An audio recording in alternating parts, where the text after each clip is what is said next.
અને ચકલીની ચાંચ બની અડવાના ઓરતા જન્ને છે તે કવિ માધવરામાનું છે. એમનું એક ગીત મને ખૂબ ગમે છે. વન વચોવચ ખેતર ઊભા, ગામ વચોવચ મેડી, એમ થાતું કે સહેજ ઝૂકીને ખીણ આખી લઉં તેડી. ચારને ભારે લચક લચક થાઉં ને મુવા ઝાડવા નફટ આંખ ફાડીને જોઈ રે મારી ઝાંઝરિયુંનું રણકી જોબન વાયરે ઉડ્યું જાય. ને હાય રે મારા પગને ભૂંડી ધૂળની લાગે નજર, મારા પગલાં સૂઘી પાછળ પાછળ આવતા ચીલા દોડતા આગળ થાય. ગામને ઝાંપે આઘું ઓઢી ઘરની ભૂલું કેડી, એમ થાતું કે સહેજ ઝૂકીને ખીણ આખી લઉં તેડી. આ કવિએ સૂકા સરોવરના ઘાટનું ગીત લખ્યું છે. બેડા મૂકીને તમે બેસજો ઘડીક, હું તો સૂકા સરોવરનો ઘાટ એ આપની સમક્ષ રજૂ કરું છું.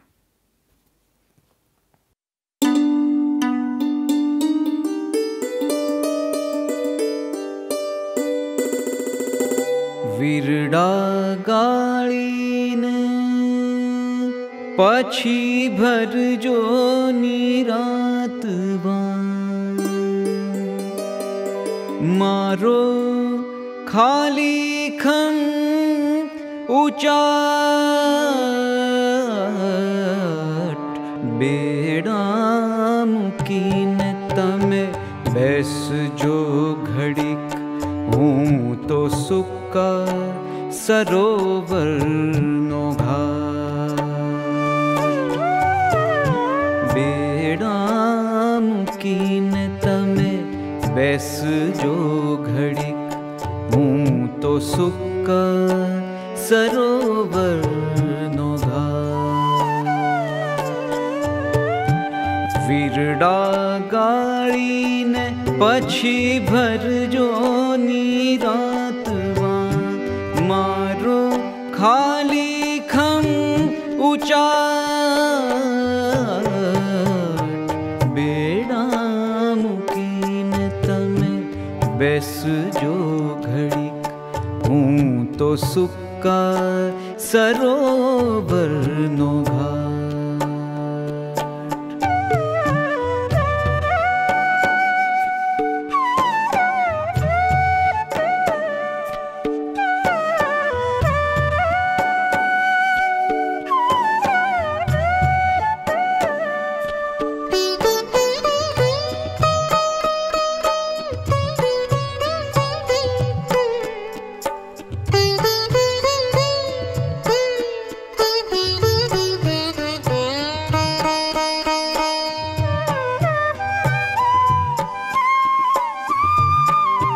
તમને જોયાને પાંચ પગલાની એક વાર, હૈયે જડેલ બાત સાંભરે. એક વાર છલ છલતા હિલ્લોળે પોંખ્યાના, કંકુ ચોખાની વાત સાંભરે. તમને જોયાને પાંચ પગલાની એક વાર, હૈયે જડેલ બાત સાંભરે. એક વાર છલ છલતા હિલ્લોળે પોંખ્યાના, કંકુ ચોખાની વાત સાંભરે. મને પથ્થરના શમણાના સમ ફરી જાગે રે, તે દીનો ભીનો તલસાટ. બેડા મૂકીને તમે બેસજો ઘડીક, હું તો સૂકા સરોવરનો ઘાટ.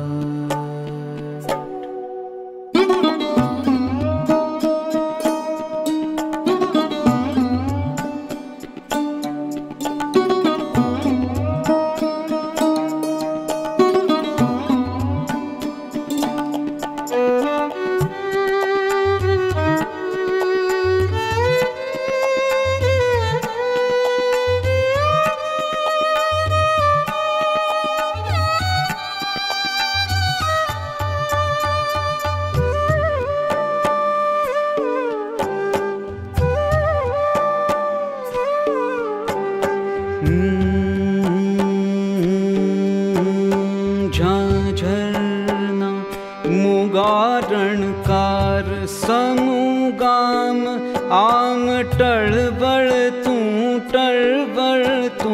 जाए। झांझरना मुगारणकार समूगाम आम टळवळ तू जाए। झांझवानी परबो रे लाय तोय वायरानी तरसी वण झारना धराय। वात वादळ के काजळनी करता जाजो, वात सूरज के छुंदड़ानी करता जाजो रे। नकर नहीं खूटे नो धारी वाट।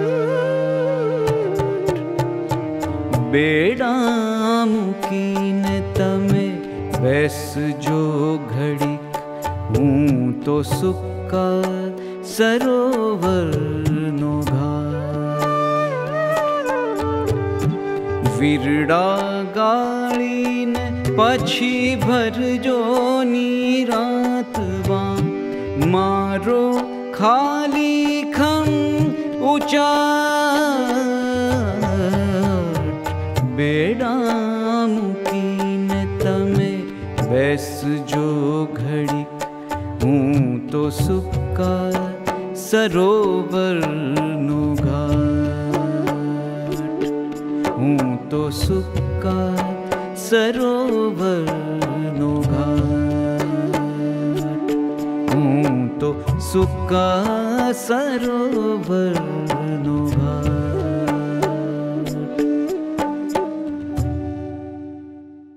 नमस्कार, केम छो सब? आ एक सरस उपक्रम रचायो छे। पोताना गमता कविनी कविता विषे वात करवी एनो एक विशेष आनंद होय छे। मने याद आवे छे के उमाशंकरभाई जोशीए संस्कृतिनो एक विशेषण करेलो काव्य अने एना आस्वादनो।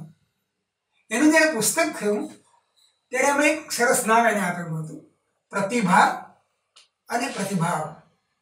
प्रतिभा एटले सर्जकनी प्रतिभा, कविता, अने प्रतिभाव एटले एना विशेनो कोई आस्वादकनो कोई समीक्षकनो प्रतिभाव। हवे आस्वाद अने समीक्षा ए बंनेने जुदा पाड़ी शकाता नथी होता। जो आस्वाद समीक्षात्मक न होय तो ए विखेराई जतो होय छे, अने जो समीक्षा आस्वादात्मक न होय तो ए बधा सुधी पहोंचती नथी होती। तो आज तमे आज सरस योजना करी छे के कवितानुं पठन थाय कविना मुखे अने पछी एना विषे कोईनी समीक्षात्मक वात एना कहेवाती होय। आज मैं माधव रामानुजनी कविता विषे बात करवानुं स्वीकार्युं छे। ज्यारे माधवनी कविता याद आवी त्यारे मनमा घणा एमना स्मरणमां काव्यो उछળી આવ્યા અને થયું કે એટલા કાવ્યો વિશે પણ ઘણી વાત થઈ શકે, પરંતુ પછી મને થયું કે ના, એમની બધી જ કવિતામાં પસાર થવું જોઈએ। એટલે મેં એમના અંતરનું એકાંત નામનો જે સર્વકાવ્ય સંગ્રહ છે એ સર્વકાવ્ય સંગ્રહમાંથી હું પસાર થયો અને એના વિશેની વાત હવે શરૂ કરી। એમાં જે એનો જે ઇતિહાસ છે તે બહુ મજાનો છે। માધવે 1968 આસપાસ લખવાનું શરૂ કર્યું હતું અને એમની શરૂઆતની કવિતા એટલી રણકેદાર હતી કે તરત જ કાવ્ય રસિકોનું એણે ધ્યાન ખેંચ્યું હતું અને શરૂઆતના એ 3 વર્ષની એમની કવિતા, એ 3 વર્ષની કવિતાનો જે પહેલો સંગ્રહ આવે તમે, એમાં માધવની આજ લગીની ઉત્તમ કવિતા સંચિત થઈ છે। પણ પછી માધવની કવિતાનું સાતત્ય રહ્યું નહીં। એ આ ચિત્રકલાના શિક્ષક એટલે ચિત્રકલામાં અને બીજી ઘણી સામાજિક પ્રવૃત્તિ એમણે કરી, હજુ આજે પણ કરે છે। એ પ્રવૃત્તિઓ સાથે સંકળાતા ગયા, એને કારણે મનમાં એક કવિતાનો માહોલ રહ્યો પણ એમનું સાતત્ય ન રહ્યું।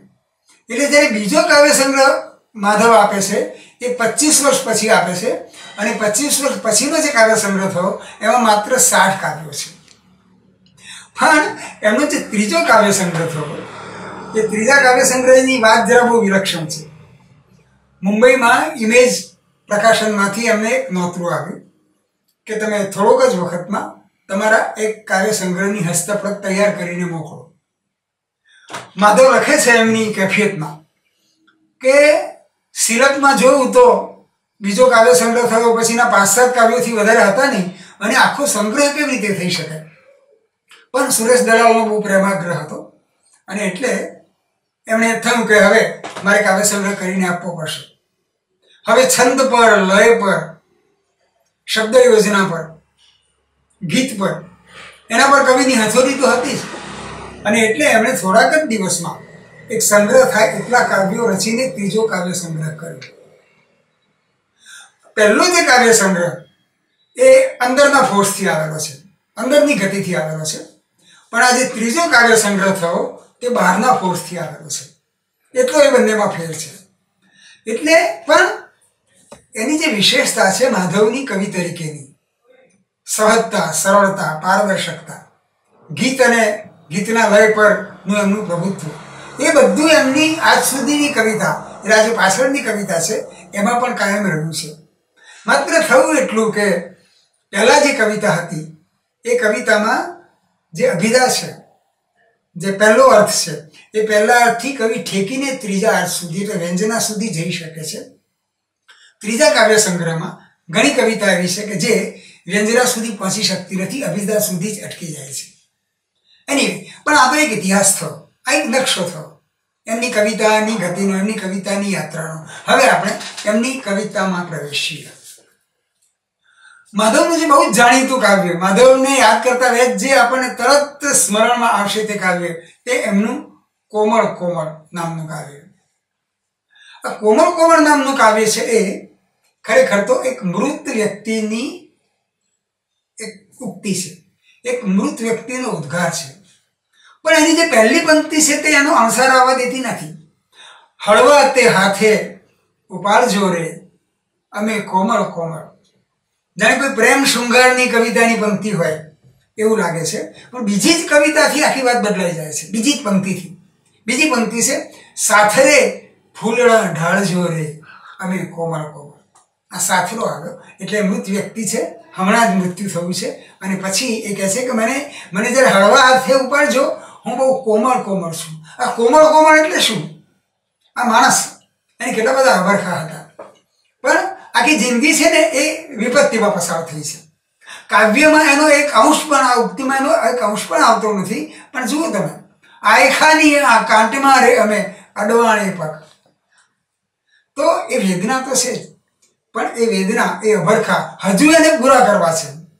આ મૃત્યુ પછીનો ઉદ્ગાર છે, મૃત્યુ પછીની આ અપેક્ષા કે અભિપ્સા છે. એ અભિપ્સા એમણે એમાં વ્યક્ત કરી છે. અને એટલે કહે છે કે અરે તમે કેડીએ કોયલ ગૂંથજો રે અમે કોમળ કોમળ.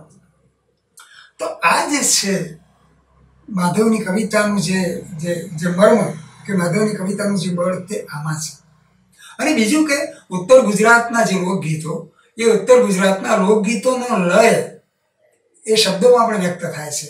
હળવા તે હાથે, આ તે છે તે તમે જુઓ કે ઉના તે પાણીને ઝાડજો રે અંગ કોમળ કોમળ. મને ઉમાશંકરભાઈ યાદ આવી જાય છે. એમનું એક જે કાવ્ય છે એમ છે કે સાબરમતીને સામે કાંઠે રહેતો એક છોકરો અમદાવાદ આવે છે. સાબરનો ગોઠિયો નામનું કાવ્ય છે. અને એને માટે જે પંક્તિ છે જુઓ, ઠેઠ અમદાવાદ જે પહોંચ્યો રાજ વંદડા તે વનનો વણઝારો. એક શબ્દની વચ્ચે તે રહ્યા છે, અમદાવાદ તે વાદ અને વંદડા તે વનનો વણઝારો. તો આ જે લોકગીતના લયો છે એ લોકગીતના લયોને પણ સીધી સાદી રીતે નહીં, એમના એમ નહીં, પણ અત્યંત સર્જનાત્મકતાથી કેવી રીતે ગૂંથી શકાય કવિતામાં, એનો આ એક મહત્વનો દ્રષ્ટાંત છે. અને એટલે કોઈ પણ કવિતા, ખાસ કરીને ગીત કવિતા, એ ગીત કવિતાની એક મુશ્કેલી એ હોય છે કે ઢાળ પરથી જલ્દી ઢળી જાય છે. અને એને કારણે સર્જક જ નહીં, વાચક પણ પછી એના પરથી ગબડી જતો હોય છે. અને એટલે ગીત કવિતા પણ જે લયમાં જતી રહેતી હોય એને પણ જરા અટકી અટકીને વાંચવાની હોય છે. તમે અટકી અટકીને વાંચશો તો એનો આસ્વાદ તમને વધારે મળશે. તો આ એમની જે ગીત કવિતા, એ ઉપરાંત તેમણે છંદ કવિતા લખી છે, ગઝલ લખી છે. પણ હમણાં પહેલાં આપણે એમનો જે ગીત પ્રદેશ છે એ ગીત પ્રદેશમાં જ આપણે જરાક એક લટાર મારી. ગીત કવિતા એમણે લખી છે, જુદા જુદા ઢાળ વાપર્યા છે, પણ એમાં એક સહજ સરળતા, એક સીધાપણું એની અસર છે. પણ એવા કેટલાક ગીતો, એ બધા ગીતોની વાત કરવાનો અત્યારે સમય નથી, પણ એની બહુ જે જાણીતા ગીતો છે એની પંક્તિઓ હું આપ સૌને જરા યાદ કરાવી દઉં અને પછી આપણે આગળ જઈએ. એમનું બહુ જાણીતું ગીત છે, ગોકુળમાં કોકવાર આવો તો કાન, હવે રાધાને મુખ ના બતાવશો. કે પછી પેલું એમનું જે કાવ્ય છે, સૈયર તારા કિયા છૂંદણે મોહો તારો છેલ કહે ને. કે પછી બહુ જાણીતું થયેલું એનું ગીત, પાસ પાસ રહેતો હોય, કેટલા જુજન દૂરનો આપણો વાસ, આમ તો ગગન સાવ હળોળ તો એ છેટાનો વાસ. કે આપણે તો કન્યા વિદાયના સરસ ગીતો કેટલાક લખાયા છે, અનિલ જોશીએ પણ લખ્યું છે. એવું એક સરસ કન્યા વિદાયનું ગીત માધવમાં પણ મળે છે. દાદાના આંગણામાં કોળેલા આબાનું કુણેરું તોડ્યું રે પાન, પરદેશી પંખીના ઉડ્યા મુકામ, પછી માળામાં ફરક્યું વહેરાન. આ વાત્સલ્યની જે વેદના છે, જે સ્તબ્ધતા છે, એ સ્તબ્ધતાને એણે પછી માળામાં ફરક્યું વહેરાન એનાથી વ્યક્ત કરી છે. હવે આ બધા ગીતોમાંથી એક બે ગીતો લઈને સહેજ એમાં ઊંડા ઉતરીએ. પેલું જે ગીત છે બહુ જાણીતી રાધા અને કૃષ્ણની પ્રીતિની, એના રીસની, રાધાની રીસની વાત તો છે કે આપણી દયારામ જેટલી જૂની છે, કદાચ એથી આગળ નરસિંહ જેટલી જૂની છે. પણ આજનો કવિ શું કરશે એના પર? જ્યારે આવા ગોપ કાવ્યો કહે છે એને, આવા ગોપ કાવ્યો ઘણા હરીન્દ્ર દવેએ લખ્યા છે, સુરેશ દલાલે લખ્યા છે, માધવે લખ્યા છે, રમેશે લખ્યા છે ઘણા. હવે જો એ જે કાવ્ય છે એનું શીર્ષક બહુ વિલક્ષણ છે, રાધા પત્ર લખે છે. રાધાનો પત્ર એવું સાદું નહીં, રાધા પત્ર લખે છે. ગોકુળમાં એકવાર આવો તો કાન, હવે રાધાને મુખ ના બતાવશો. પણ એમાં એક સૌથી અસરકારક પંક્તિ છે, કહીને આપણે આગળ ચાલીએ. એ આજનો કવિ લખી શકે એવી છે. એને કહ્યું કે અહીંયા હવે ના આવશો, અહીં તમારું કામ નથી, હવે તમારું મુગ્ધ વય સરી ગઈ છે. હવે જે પ્રેમ સંવેદનો છે કે જે પ્રેમ લીલા છે, એ પ્રેમ લીલામાં હવે તમે ગોઠવાઈ શકો એમ નથી. કેમ? સમરાંગણ તમને તો ફાવે હો શામ, વગર હથિયારે ત્યાં જ તમે ફાવશો. હવે જો અહીંયા શું કર્યું, પહેલી પંક્તિમાં કાન છે, હવે એ શ્યામ કે છે, કૃષ્ણ, અને કહે છે કે સમરાંગણમાં પણ તમે વગર હથિયારે ત્યાં ફાવશો. એટલે કે કૃષ્ણનું જે મુત્સદ્દી ગિરિવાળું જે મહામાનવનું રૂપ છે એના પર એણે રાધાએ એક પ્રેમિકા તરીકે ટોણો મારે છે. આ આજના કવિની, આ આધુનિક કવિની રચના છે. એ જૂની કવિતાથી આ રીતે જુદી પડે છે. એવું એક કૃષિ સંવેદનનું ગીત છે, એ પણ બહુ જાણીતું છે. ડુંડે બેઠા છે રોડા દાણા, પટલાણી અણ કરી દઈ દીકરીના આણા. હવે સમૃદ્ધિ આવી છે, આ રિદ્ધિ આવી છે, તો ચાલો એમાં પણ આ જે પટેલ છે એનો નાયક, એ પોતાની દીકરીના આણા હવે કરી શકાય એવો જે આનંદ એના મનમાં છે, એ આનંદ કવિતામાં, એટલે કે આ ખેતરમાં રિફ્લેક્ટ થયો છે. એને આખી સીમ પાનેતર પહેરેલી કન્યા જેવી દેખાય છે. અને એમાં એક બીજે એમાં આ વયસ્ક એવા પટેલ, એની રંગદર્શિતા ક્યાં આવે છે કે પટલારીને કહે છે કે તારા આણા વખતે તારી સાહેલીઓએ જે ગાયેલા ને એ ગીત તું ગાજે. અને બીજું આમાં પણ કે પહેલી પંક્તિ એ છે, ડુંડે બેઠા છે રોડા દાણા, પણ છેલ્લી પંક્તિમાં વ્યક્ત છે, પટલાણી કેવા ડુંડે બેઠા છે આ દાણા.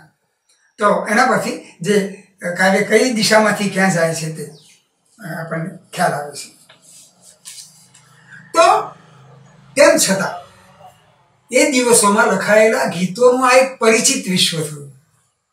એમાં અંદર આનંદ છે આ બધા કલ્પનોનો, આ પ્રકારની શબ્દ યોજનાનો, આ પ્રકારના અલંકરણનો, પણ એમ છતાં તે આજે ઘણું પરિચિત લાગે, જાણીતું લાગે. પણ એની વચ્ચે માધવે અપરિચિત સૌંદર્યની કવિતા પણ કરી છે. એવી એક બે પંક્તિ જોઈને પછી આપણે આગળ નીકળ્યું. એક આકાશ નામનું ગીત છે, એમાં એની પંક્તિ આ રીતે શરૂ થાય છે, કોઈ ખરેલા ફૂલની પાસે બેઠું બેઠું ધ્રુસકે આખી રાત રડ્યું આકાશ. કોઈ ખરેલા ફૂલની પાસે બેઠું બેઠું ધ્રુસકે આખી રાત રડ્યું આકાશ. અહીંયા શૃંગાર નથી, અહીં વિપ્રલંબ શૃંગાર પણ નથી, અહીંયા કરુણનું સંવેદન છે. એ કરુણનું સંવેદન એને કહ્યું છે.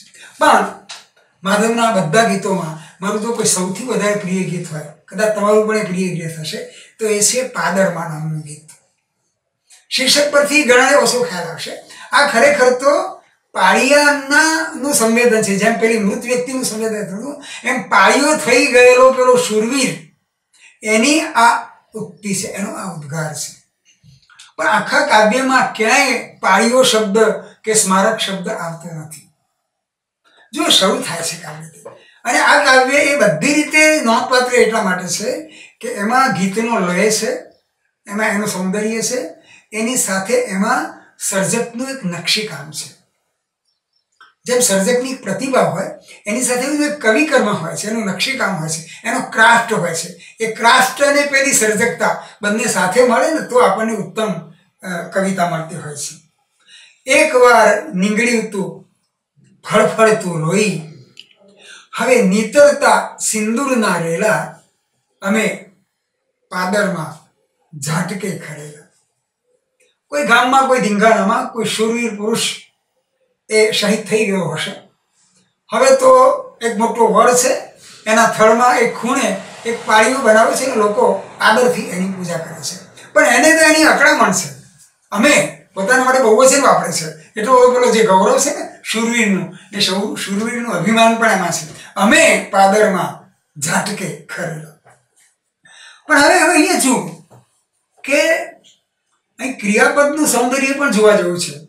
કવિતામાં વ્યાકરણને ક્રિયાપદ કેવા ઉપયોગી થઈ શકે એની જાણકારી નહીં, પણ એની સમજ એ અહીં જોઈ શકાય છે. જુઓ, એકવાર નીંગળ્યું હતું. નીંગળ્યું હતું એટલે ફુવારીની જેમ ઉછળી અને ટપક્યું હતું. પેલો ઘા પડે અને રોઈ. નીંગળવું એટલે આ ટપકવું ખરું, પણ ઉછળીને ટપકવું. એકવાર નીંગળ્યું હતું ફળફળતું રોઈ. રોઈનું જે વિશેષણ છે તે જુઓ. અને એની નીચે બરાબર સમાંતરે આપણે શબ્દો મૂકીએ. હવે એકવાર એક ક્ષણે આ થયેલું, એક ક્ષણ જ હતી એક. હવે આ ઘણા વર્ષોથી હું અહીં શું પાડ્યો. હવે નીતરતા સિંદૂરના રેલા. આ નીતરવું એ ડેડ છે, ઠંડુ છે. પેલું નીંગળવામાં એક પ્રકારની જીવંતપણું છે, અને અહીંયા એક ડેડ. સિંદૂરના રેલા, પેલું ફળફળતું લોહી નીકળ્યું હતું એને બદલે હવે સિંદૂરના રેલા નીતરી રહ્યા છે. એટલે આજે જે આ મૃતત્વ છે અથવા તો આ ઠંડાગારપણું છે એ એમણે શબ્દ નીચે શબ્દ મૂકીને તમે જુઓ તો શબ્દોનો કેવો, ક્રિયાપદોનો કેવો કવિએ ઉપયોગ કર્યો છે એનો ખ્યાલ આવશે. તો આ જે સંયોજન છે, ક્રિયાપદ સંયોજન, તે આ કાવ્યને મહત્વનું બનાવે છે.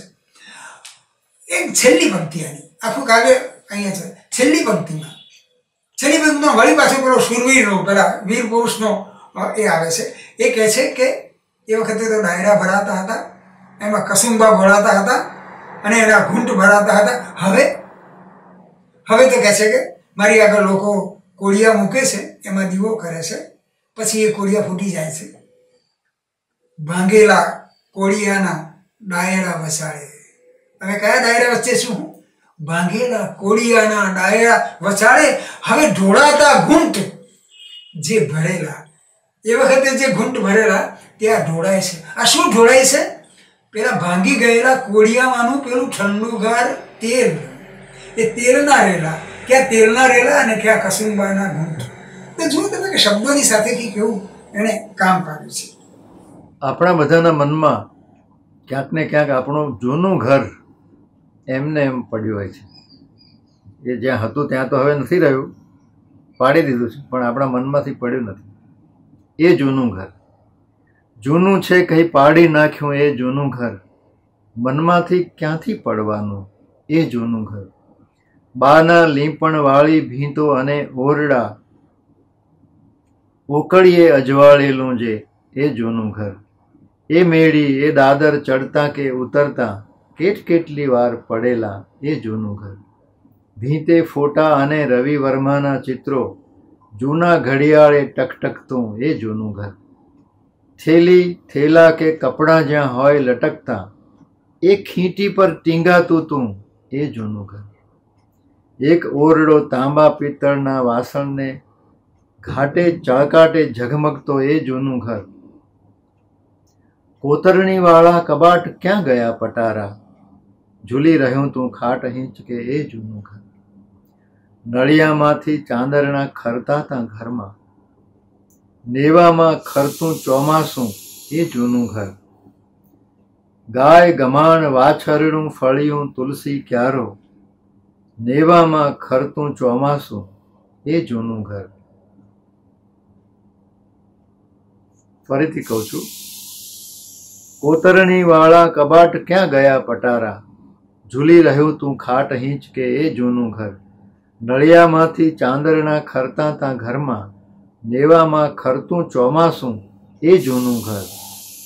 ગાય ગમાણ વાછરડું ફળિયું તુલસી ક્યારો, લીમડાને છાંયે ઝલમલતું એ જૂનું ઘર. અહો કેટલું મધમીઠું રાંધણિયું બાનું, ઘરનું સૌથી અગત્યનું સ્થળ. અહો કેટલું મધમીઠું રાંધણિયું બાનું, જ્યાં બેસી સાથે જમતા તા એ જૂનું ઘર. જૂનો કંઈ ભંગાર પડ્યો રહેતો આ બાજુ, ને આ બાજુ સાવ અટોલું એ જૂનું ઘર. ક્યાંક ગોખલામાં દીવા બળતા હતા પહેલા, એની મેષના તિલક દિવાલે એ જૂનું ઘર.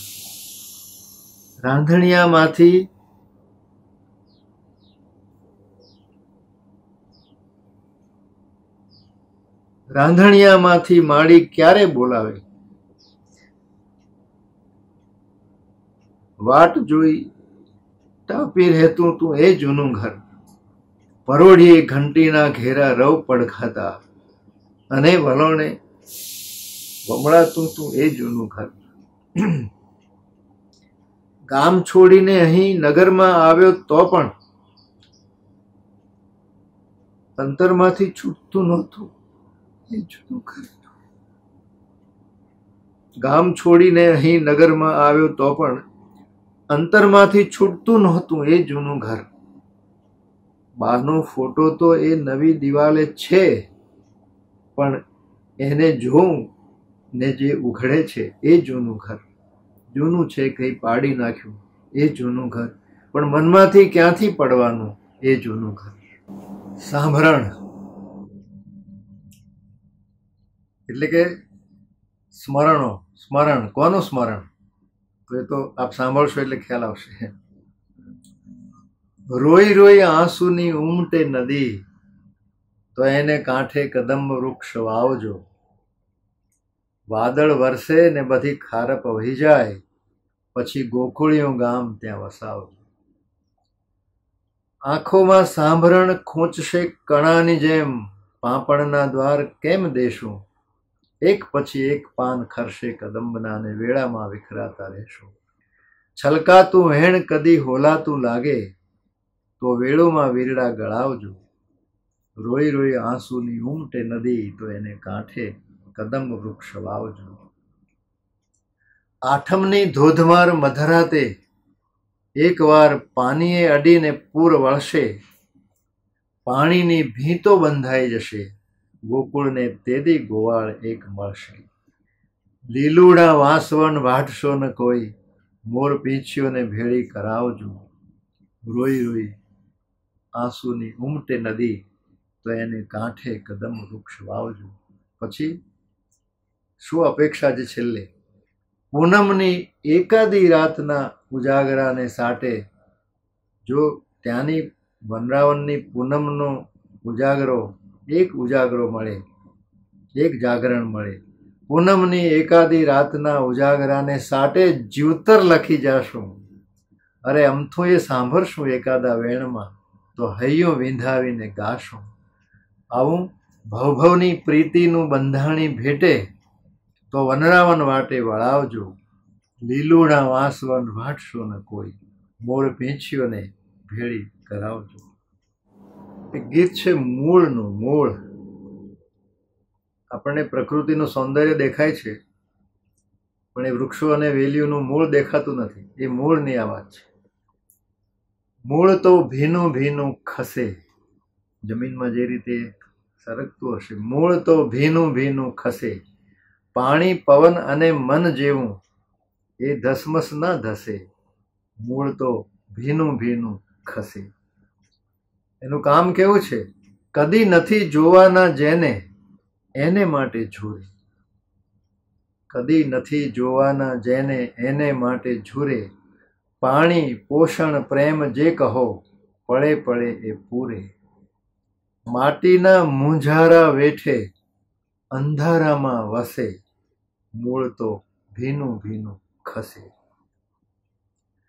કણકણમાંથી પોષણ ખેંચી રહ્યું હશે શી રીતે, ને કોમળ કહેવું કેમ જૂજતું ભીતર એ જે રીતે, ટોચ સુધી પહોંચાડે જીવન કયા શ્વાસ એ શ્વસે, મૂળ તો ભીનું ભીનું ખસે. એનું જે અગત્યનું કામ છે, રૂપ અસલ ધરતીનું અંદરથી ઉપર એ લાવે. આ જે કંઈ સૃષ્ટિનું સૌંદર્ય આપણને દેખાય છે, રૂપ અસલ ધરતીનું અંદરથી ઉપર એ લાવે, સૌંદર્યોના મૂળ રહસ્યો કદી બહાર ન આવે. ધરતીના અંતરમાં આ કેવા દિવ્ય સર્જકો વસે, મૂળ તો ભીનું ભીનું ખસે, પાણી પવન અને મન જેવું એ ધસમસ ના ધસે, મૂળ તો ભીનું ભીનું ખસે. કૃષ્ણ ગોકુળમાંથી જતા રહ્યા હશે ત્યારે એમ થાય છે કે પછી મોરનું શું થયું હશે, જેનું પીછું એ રોજ પોતાના માથે મૂકતા હતા. તો મોર હવે ડગલું નહીં માંડે ગોકુળમાં, મોર હવે ડગલું નહીં માંડે ગોકુળમાં, ગોધણને વળવાની વેળ થશે, વનરાવન ઢંકાતું દેખાશે ધૂળમાં, મોર હવે ડગલું નહીં માંડે ગોકુળમાં. માર્ગ આપીને વહેણ ઉભાતા, એ જ્યારે આવે ત્યારે માર્ગ આપીને વહેણ ઉભાતા, એમ હજી ઊભું છે કોક આર પાર, કાંઠાની વાત હવે કાંઠા ઓળંગીને રઝળે છે પાંપણની બહાર. પડછાયા જેમ શાપ પામીને તરવાના, પડછાયા હંમેશા તરતા જ હોય છે પાણીમાં, તો પડછાયા જેમ શાપ પામીને તરવાના, ડૂબી રહ્યું છે વૃક્ષ મૂળમાં, મોર હવે ડગલું નહીં માંડે ગોકુળમાં. અને હજુ કહેવાય છે કે વનરાવનમાં બધા કૃષ્ણની રાહ જુએ છે. તો કોઈની રાહ જોતા હોય તો રસ્તો નજરાઈ જાય, તો રસ્તાની નજર ન લાગે એટલા માટે તોરણમાં મોરપીંછ મૂકીને, તોરણમાં મોરપીંછ મૂકીને નજરાતી રોકી રહ્યું છે કોક રાહને, ને બળબળતી રેણુ પર ચાલી ચાલીને કોક ઠારી રહ્યું છે એના દાહને. પીંછું પરોવ્યું પછી ટહુકા પરોવ્યા, પીંછું પરોવ્યું પછી ટહુકા પરોવ્યા, પછી હૈયું પરોવ્યું એના શૂળમાં, મોર હવે ડગલું નહીં માંડે ગોકુળમાં. ગોધણને વળવાની વેળ થશે, વનરાવન ઢંકાતું દેખાશે ધૂળમાં, મોર હવે ડગલું નહીં માંડે ગોકુળમાં. ફરી એક કૃષ્ણ ગીત. એકવાર યમુનામાં આવ્યું તું પૂર, એકવાર યમુનામાં આવ્યું તું પૂર, મથુરાથી એકવાર માથે મૂકીને કોક લાવ્યું તું વાંસળીના સૂર, યમુનામાં આવ્યું તું પૂર. પાણી તો ધસમસતા વહેતા રહે ને એમ ગોકુળમાં વહેતી થઈ વાતો, આમ કોઈ પૂછે તો કહી ના શકાય, અને આમ કોઈ ભવભવનો નાતો.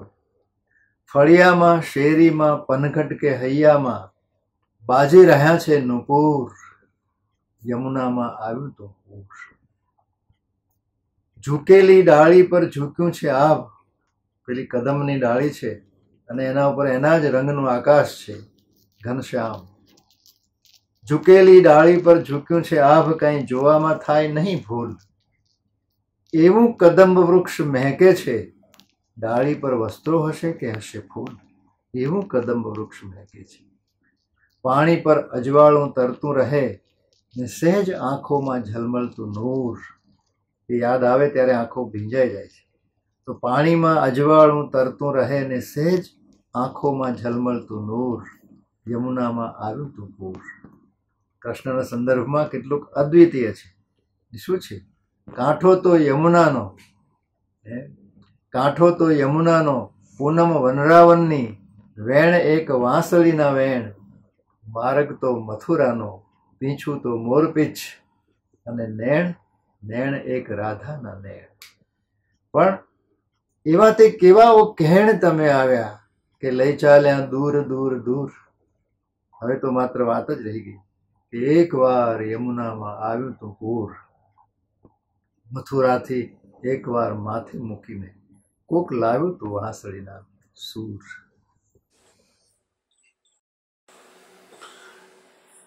તમે પછીની જે કવિતા માધવની 1972 પછીની કવિતા, એ 1972 પછીની કવિતાના બે લક્ષણો દેખાય છે. એક નરી સરળતા. કવિતામાં સરળતા હોય તો બહુ સારી વાત છે, પણ માત્ર સરળતા હોય તે જરા વિચારવું પડે એવો મુદ્દો છે.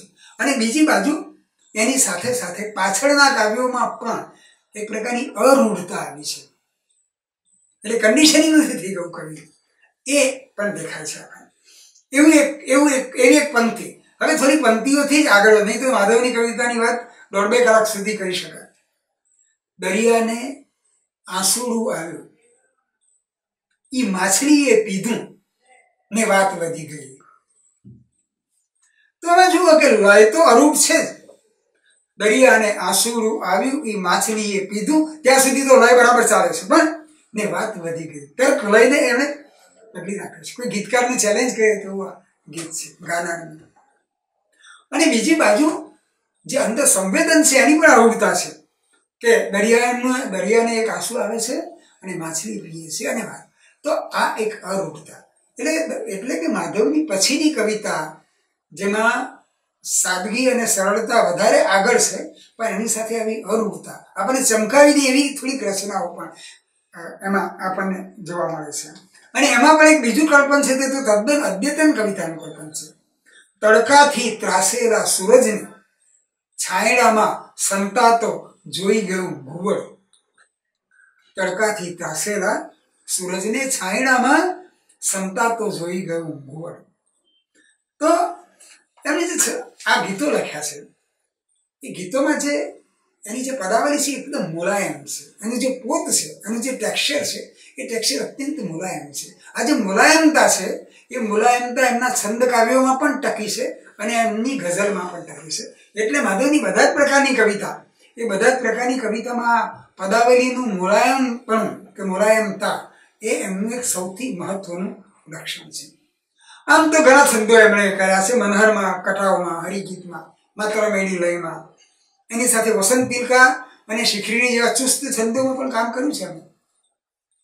અને એ વધારે અગત્યનું છે. એટલે એક રીતે આ જે રંગદર્શી કવિ છે, તે બીજી રીતે એક શિષ્ટ કવિ પણ છે.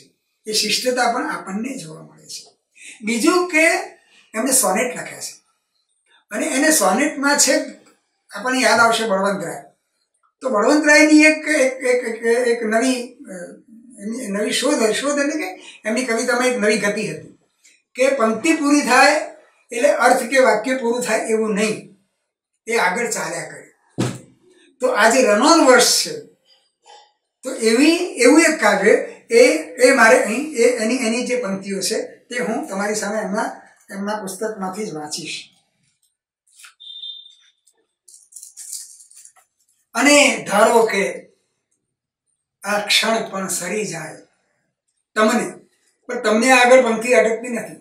અને ધારો કે આ ક્ષણ પણ સરી જાય તમને મૂકીને વેરાને સમય પથના, શૂન્ય ક્ષિતિજે ભૂસાતું લાગે આ પરિચય તણી રમ્ય લિપિશું, પડી યુગો જેવી તળ સમયની બે પળ વચ્ચે તમારા હૈયાની ધડકન બનીને રવરવે. 6 પંક્તિ સુધી એક ઉદ્ગાર, એક ઉક્તિ એ ચાલે છે. એ એનું એક સૌંદર્ય છે. અને પછી તો શિખરીણીમાં માધવે આપણા ઉષ્ણસ અને સુંદરમ જેવા જે મોટા કવિઓ એમનો જે પ્રિય છંદ શિખરીણી, એમ ભલે થોડા કાવ્યો છે કુલ, પણ જે કુલ કાવ્યો છે એમાં શિખરીણી છંદના કાવ્યો માધવમાં વધારે છે, એમને આ પ્રિય છંદ છે. અને એમાં એક પેલું જાણીતું એમનું કાવ્ય, તમે આવ્યા ને અમથું અમથું મૌન ઉઘડ્યું. અને એની જે છેલ્લી ક્રાઉનિંગ કપ્લેટ, છેલ્લી બે પંક્તિઓ છે, ઘડી ઉભા રહેજો, એ નાયિકાને કહે છે, ઘડી ઉભા રહેજો ઉંબર પર સિંદૂર વર્ણ, હે સિંદૂર વર્ણ, તમે ઘડી ઉભા રહેજો ઉંબર પર સિંદૂર વર્ણ, તમારા સેથામાં મિલન પળનું મૌન ભર્યું.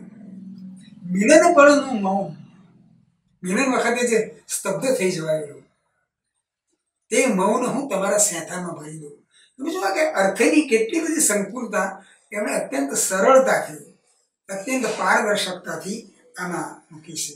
અને અને અને એવું બીજું એક કલ્પના આપી છે એમણે, તમારી કીકીનો સજલ ટહુકો, તમારી આંખમાં જે આંસુ આવે, તમારી કીકીનો સજલ ટહુકો અવાજ સંભળાય છે મને. અને એક એક એક વસંત તિલકાની પંક્તિ છે, એ અહીં કહીને પછી આપણે સંધિની વાત પૂરી કરીશું. થન થન થતી બળદની ખરીઓ, તદ્દન તળપદો ભાવ છે, છંદ પૂરો નથી થતો. થન થન થતી બળદની ખરીઓ લગાગા, એમ 3 શ્રુતિઓ બાકી રહે છે. પણ 3 શ્રુતિઓ બાકી કેમ રાખી છે? પેલી થન થન થતી જે પગમાં બાંધેલી છે, જે ભૂગરીઓ, એનો જે થન થન અવાજ છે, એની સાથે ખરીનો બીજો અવાજ કોઈ પણ શબ્દ વગર પણ ભાવક સાંભળી શકે એટલા માટે એમણે 3 શ્રુતિ છોડી દીધી છે, મૌનને આપી દીધી છે. થન થન થતી બળદની ખરીઓ લગાગા. તો આ માધવની કવિતાની જે કેટલીક વિશેષતાઓ છે, એવી વિશેષતાઓ છે.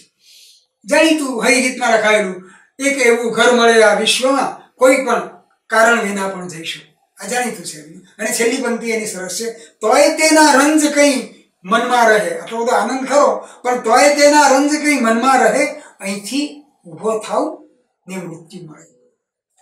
તો આવી ઘણી, અને પેલું એમનું બહુ જાણીતું, એ માત્ર વાંચીને હું આગળ ચાલું છું. એક ક્ષણ જો યુદ્ધ અટકાવી શકો, ટેન્ક પર માથું મૂકી ઇન્ડિયા. ક્રમશઃ માધવની કવિતા ઓછી થતી ગઈ. માધવની પાછળની કવિતામાં જેમ આપણે કહ્યું કે ઇમેજની નિમંત્રણથી લખેલું, એને કારણે, એટલે કે એની કવિતામાં એક થાય છે કે આગળ કહ્યું એમ કે વ્યંજના ઓછી થતી જાય છે ને અભિધા આગળ આવતી જાય છે, પણ એની જે મૂળ લાક્ષણિકતાઓ છે, લાક્ષણિકતાઓ તો રહે જ છે. અને આપણે એમ કહીશું કે આપણે કવિને શું ઠપકો આપવાના હતા એમની નબળી કવિતા માટે? કવિની જ ઉત્તમ કવિતાઓ, આગળની ઉત્તમ કવિતાઓ પોતે એને ઠપકો આપવા માટે આગળ આવી જાય છે. જેને ઉત્તમ કવિતા લખી છે એની નબળી કવિતાની સામે એની એ કવિતા કરી શકાય.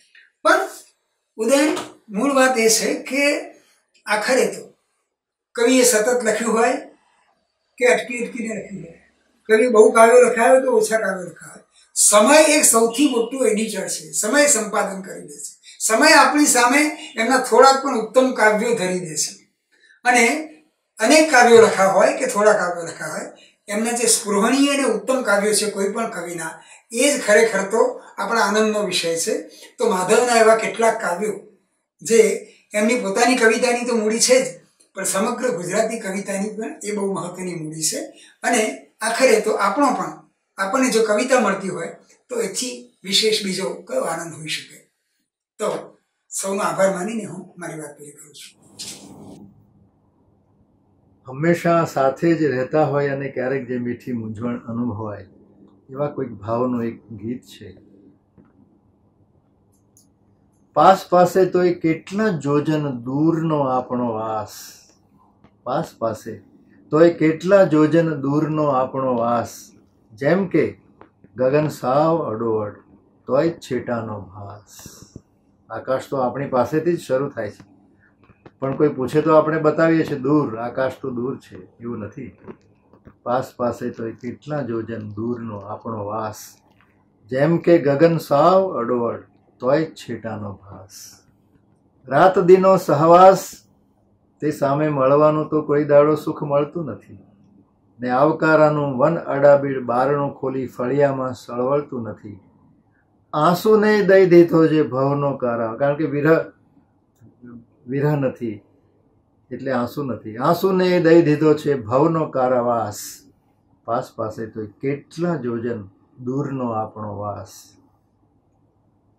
ઝાડથી ખરે પાંદડું, એમાંય કેટલા કિરણ આથમ્યાનું સંભારણું હશે. ઝાડથી ખરે પાંદડું, એમાંય કેટલા કિરણ આથમ્યાનું સંભારણું હશે. પણ આપણી વચ્ચે આવજોની કઈ ભીત હશે?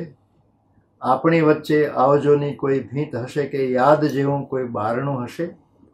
અરે પડખે સૂતા હોય ને લાગે શમણાનો સહેવાસ, જેમ કે ગગન સાવ અડોઅડ તોય છેટાનો ભાસ. સમય અનેક રીતે કવિતામાં આવે છે. અહીંયા સમયની કૂંપળ ને ક્ષણો સાથે સરખાવીને એક રચના થઈ છે. સમયની કૂંપળ ખરતી રહી પડે પળ, સમયની કૂંપળ ખરતી રહી પડે પળ. તમે એક દી સાંજ હતા અને આથમતી વેળાનો હું સૂરજ, ખેપોની ખરલ ઘૂંટતી થાક, અચાનક હણહણતા ઘોડાની ઢળતી કેશવાળીએ વળગેલા આંસુની છૂટી ગાંઠ.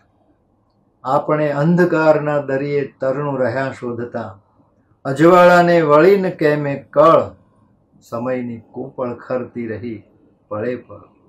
બીજું દ્રશ્ય છે. તમે એક દી વનરાવનમાં હળવી ફૂલ હવામાં વહેતા વાંસળીએ પુરાઈ ગયા તા. રવરવતો રવ બની રઝળતો સાદ પાડતો તમને શોધી રહ્યો હતો હું. કદંબની ડાળીનો ઊનો એક પડ્યો નિશ્વાસ, ખળળતા જમુના જળમાં વસ્ત્ર વિહોણી છાયાનું વલવલવા લાગ્યું અંગ. કિનારો ધીરે ધીરે પીવા લાગ્યો જળ, કિનારો ધીરે ધીરે પીવા લાગ્યો જળ. સમયની કૂંપળ ખરતી રહી પળે પળ. છેલ્લું દ્રશ્ય છે. તમે એક દી મંગળ ગાતી ચોરીમાં છેડા છેડીની ગાંઠ બાંધતી સહિયરની ભીની આંખે દેખાય એટલું ઝાંખું ઝાંખું રૂપ હતા. હું અગ્નિની સાખે લંબાવી મીંડળ બંધો હાથ, અડોઅડ ઢાળેલા બાજોઠે બેસી પાંપણને ખોબે ખોબે તમને પીતો તો. ભીતર છલક છલકતો કેફ, અચાનક રોમ રોમ સળવળતા કંપે આંખ ઉઘડી. દીવાના બુઝાઈ જતા તેજે શૈયાનો હસી રહ્યો અવકાશ. આંખમાં ઉગેલા પડતર ખેતર ખોતરવા લાગ્યા હળ. સમયની કૂંપળ ખરતી રહી પડે પળ.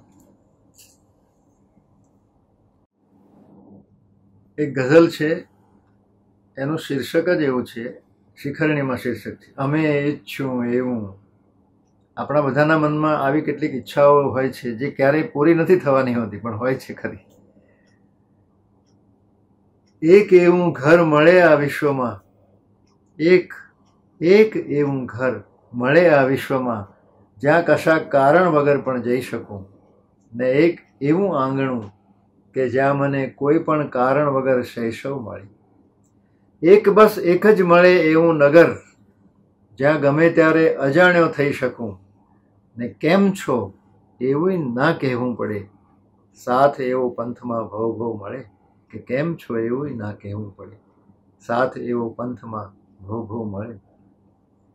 એક એવી હોય મહેફિલ જ્યાં મને, એક એવી હોય મહેફિલ જ્યાં મને કોઈ બોલાવે નહીં ને જઈ શકું, ને એક ટહુકામાં જ આ રૂવે રૂવે પાનખરના આગમનનો રવ મળે. અને છેલ્લે તોય તે ના રંજ કંઈ મનમાં રહે, અહીંથી ઊભો થાઉં ને મૃત્યુ મળે, તોય તે ના રંજ કંઈ મનમાં રહે. એક કવિતા છે પરોઢની. પરોઢ. વલોણે અંધારાના વલોવાઈ મધરાત, ઉતારે પરોઢિયાનો પિંડ. મધરાત પોતે વલોવાય છે. શાનાથી? વલોણે અંધારાના વલોવાઈ મધરાત, ઉતારે પરોઢિયાનો પિંડ. સીમાડો પ્રભા ત્યાં લલકારે, ઘંટી ઊંઘ દળે. બે પગ વચ્ચે દાબ્યા બોઘરને મરક મરક દાડમડી કેરા ફૂલ. પેલું જે ગાય ધોવા બેસે છે બોઘરનું લઈને, તો બે પગ વચ્ચે દાબ્યા બોઘરને મરક મરક દાડમડી કેરા ફૂલ. ને દૂધની પ્રથમ શેડના રણકે જાગે સવારના પારણીએ પોઢ્યો સૂરજ. પછી દ્રશ્ય બદલાય છે. ઈંઢોણીના મોર સૂંઘતા વેણી કેરા ફૂલ. પનિહારી જાય છે પાણી ભરવા, તો ઈંઢોણીના મોર સૂંઘતા વેણી કેરા ફૂલ. થનગને પાની સાથે પંથ. જેની પાણીથી પંથ પણ થનગની રહ્યો છે એવું કોઈ પોતાના તરફ આવી રહ્યું છે એ જોઈને ભમરિયો, ભમરિયો કો ભમરિયો પાવઠડે ડોકાઈ જોઈ રહે વહી આવતું રૂપ. અટકે મારગડે સિંચણિયું પાણી આખું વ્યાકું. આંખ બની અસવાર નજરનો કેસરિયાને દેશ જતી કેળી ઉપર રિવાલ. ડાબલે હૈયાના ધબકાર સાંભળી શરમ શરમમાં અમેલ તડકો કુંવારા વાદળ ઓથે સંતાય. એક ગઝલ છે કલરવની ભાષા. વૃક્ષને પણ વાત કરવી હોય છે. આપણને એમ થાય કે આ વૃક્ષો શું કરતા હશે. વૃક્ષને પણ વાત કરવી હોય છે એટલે શીખે છે કલરવની ભાષા. આપણે સમજ્યા નહીં એકાંતને કે પછી સમજ્યા નહીં કલરવની ભાષા. પ્રેમની અભિવ્યક્તિની કઈ રીત ઉત્તમ, કોણ સમજ્યું છે અહીં કલરવની ભાષા. આ સકળ બ્રહ્માંડના કેવા રહસ્યો કોક તો સમજ્યું હશે કલરવની ભાષા. ફૂલ, ફોરમ ને હવા વચ્ચે થતા જે એ બધા સંવાદમાં કલરવની ભાષા. સાથ છોડી જાય છે જ્યારે વિસામાં, સાથ છોડી જાય છે જ્યારે વિસામાં હૂંફ આપે છે પછી કલરવની ભાષા.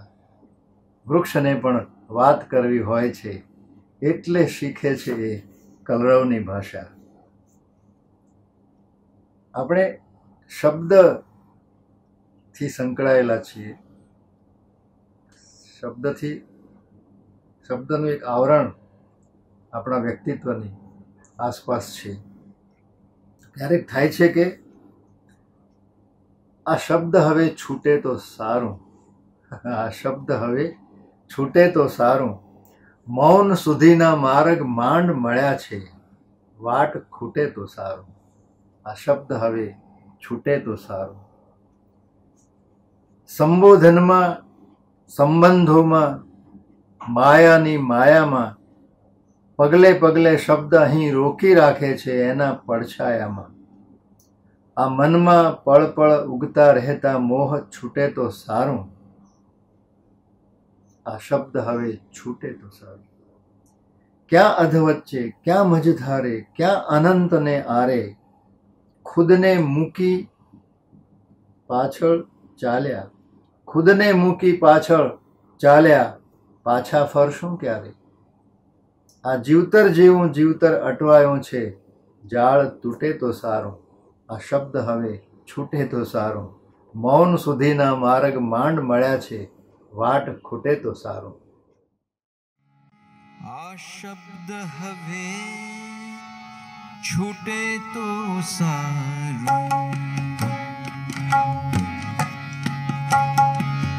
આ શબ્દ હવે છૂટે તો સારું.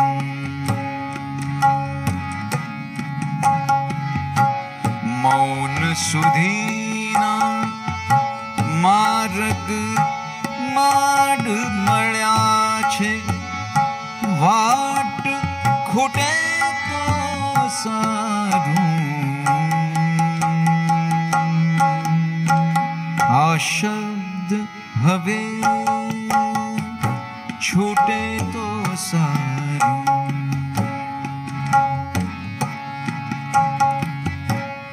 મૌન સુધીના માર્ગ માંડ મળ્યા છે, વાટ ખૂટે તો સારું.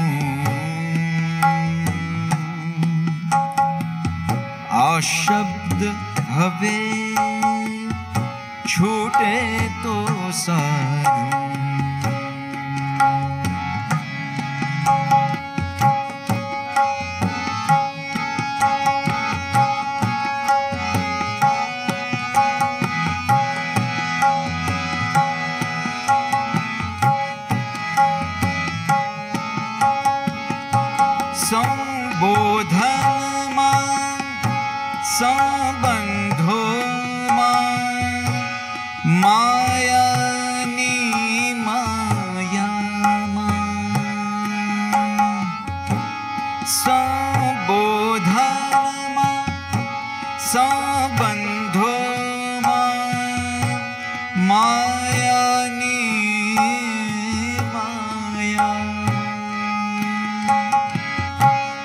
पगले पगले शब्द अहीं रोकी राखे छे, एना પડછાયામાં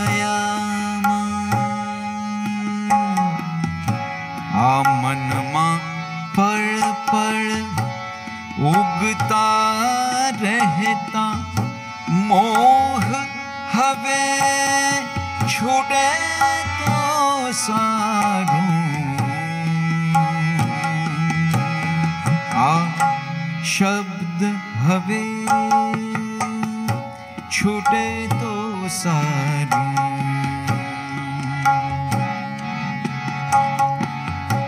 આ મનમાં પળ પળ ઉગતા રહેતા મોહ હવે છૂટે તો સારું। આ શબ્દ હવે છૂટે તો સારું।